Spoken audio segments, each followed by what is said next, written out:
Guys, pinagbilan ako ng kapatid ko. 5 piso ang isa. 5 piso. Ano nyo?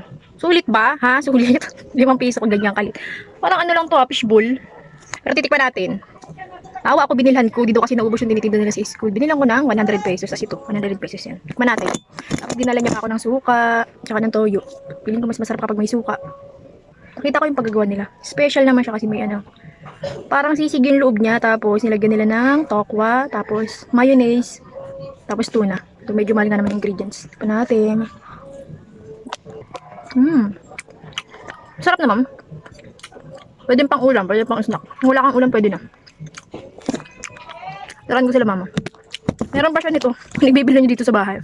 Ang bagat din sila ng silang magka-classmate. Kailangan nila maubos. Isa pa. Ang sarap. Kala ko kasi talong lang. Marami pala siyang ingredients. Isa na lang. Sarap. Isa pa.